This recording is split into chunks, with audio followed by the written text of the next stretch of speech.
So, continuing what we were talking about last class, just a few notes on gas laws for you. Now, most of this you should already have written down from class.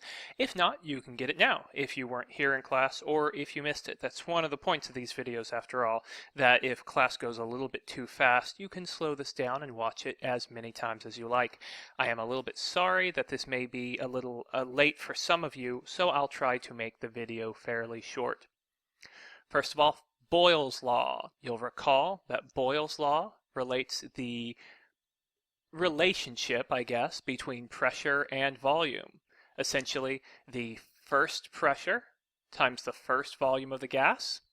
If all of a sudden you change the volume, it's going to be equal to the second pressure, and second volume of the gas. That's Boyle's law. And here's Robert Boyle right here. A lot of fascinating history about each of the people who came up with these laws that if you feel like you can spend some more time looking up. And you can find a problem to work with Boyle's law, problem number 18 on page 390. Gay-Lussac's law. Gay-Lussac's law deals with pressure and temperature. They are directly proportional, whereas in Boyle's law they were indirectly proportional. So it's written slightly differently, but the idea is still the same here. Do remember that temperature needs to be in Kelvin, not Celsius. Kelvin is an absolute scale, so there will be no zeros, no negatives, which may cause problems. There is a good problem to try, Gay-Lussac's law, on page 391, problem number 22. Charles' law, Jacques Charles here. Very similar to Gay-Lussac's law, but this one has volume and temperature rather than pressure and temperature. Same thing about the scale that you measure temperature in. It has to be Kelvin. All these gas laws are going to require you to use Kelvin. Don't forget that. It can cause some problems. Good practice problem on page number 390, number 19.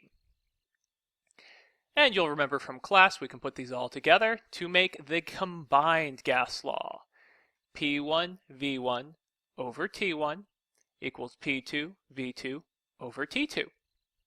We did one of those in class last time at the very end. We will do some more as well. Remember, the test is still going to be quite a little bit away.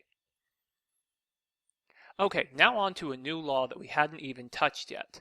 Avogadro's law. Yes, the same Avogadro as the mole. I know this is a painting. I wonder if his face really was that thin, because it looks rather odd to me, that picture. But Avogadro's law tells us that equal volumes of gas at the same temperature and the same pressure have the same number of moles. And you can see there how then it relates to Avogadro. After all, he is the mole guy.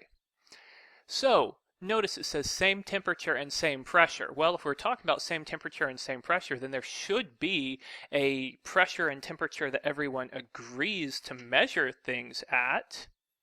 And that one is going to be called standard temperature and pressure, or STP.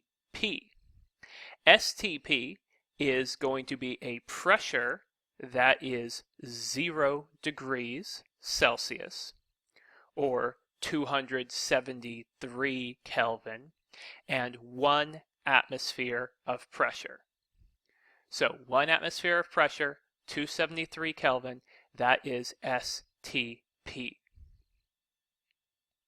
And at STP, any gas, any ideal gas, is going to have a volume of 22.4 liters. Very important number, very important number. It's going to make things so much shorter for us, as we'll see next time in class. You don't need to memorize it. I will give it to you, but you will need to know how to use it. Bringing us to our last gas law. Last slide, last law. The ideal gas law. The ideal gas law is going to throw all of these four things together, and it tells us that the pressure times the volume of a gas is going to be equal to the number of moles of the gas times a constant R times the temperature of the gas, again in Kelvin. Well, what's the R, you may ask? Well, if we take a look here, notice pressure, we typically measure that in atmospheres or pascals. Volume's going to be in liters. N is going to be number of moles. T is going to be Kelvin. We've got so many different units here. We need a value that's going to tie all these units together. Now, depending on the unit you use, the R value is going to be different, but some common R values, the two that we'll need to use, and again, I will give these to you, don't worry about that. If you're using liters, atmospheres, moles, and Kelvin, here's your value for R, 0.0821. If you're using liters, pascals, moles, and Kelvin, your R value will be 8,314. Get these into your notes now. I will expect you to have them down in class so that we can do the calculations. And that's it. Do the whisk, and please try some of those problems I have listed down so that you can come in for help if you need some more help. Thanks for listening.